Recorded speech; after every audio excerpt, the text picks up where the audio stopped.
We are not short of legal frameworks. All countries have legal frameworks on wildlife management.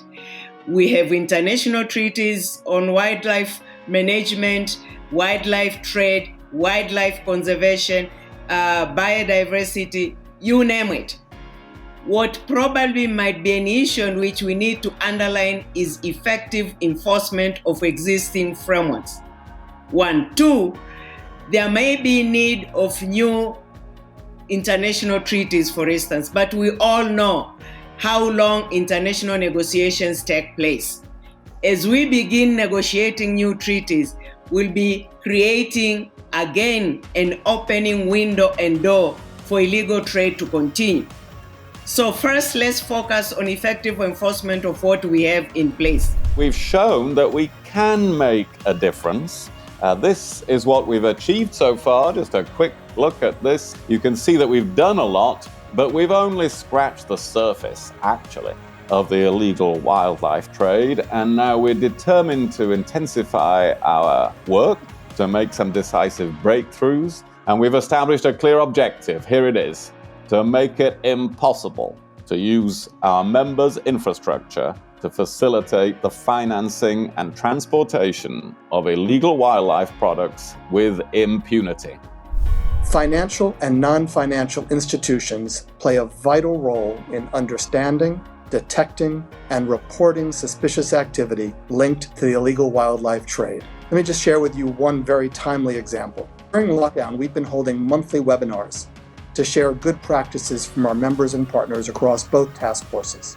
One African headquartered bank, a member of our task force, presented on new work they were doing to investigate potential trends in IWT financial flows due to the COVID crisis. Following the session, one of our NGO partners reached out to the presenting bank and shared information on ivory trade cases in the bank's footprint. That led to further investigation by that bank and ultimately to multiple suspicious activity reports being filed with the relevant authorities. It's just one great example of the work that our task force members are doing. And the fourth and final quote I'd like to share from the report: collaboration between the public and private sector is essential in identifying and disrupting financial flows linked to IWT. I think from the Foundation's point of view, one of the key things, I think, is trying to help convene governments. I think if you could get the different ministers involved in this around the table to hear the sort of briefings we've been giving, because this is now about economic security, it's about health. You want those ministries in the room and come up with a plan for each country. It doesn't have to be incredibly expensive, but you can create the political will, you can create the cohesive notion of law enforcement being coupled with awareness. And anything the Foundation could do to kind of convene that type of high-level briefing for governments, then I think action can happen very quickly. I didn't mention, but Malawi has banned bushmeat trade. They did that very quickly, all bushmeat trade. Gabon has banned pangolins and bats. So these things can, I think, given the COVID crisis, happen very, very quickly. And so an international body coming up behind this, I think, it would be great. But the main need is going to be to get resources to those countries on the front line that need to take these measures. This COVID pandemic has shown people a couple of very important things.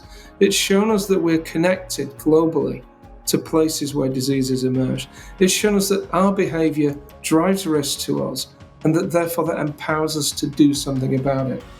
We know that this wildlife trade is increasing over time. Something needs to be done so that we don't suffer the economic and health impacts of pandemics in the future. Something can be done, and I think we will have strong support from the public and from governments in all countries to use this information to drive down this horrible trade.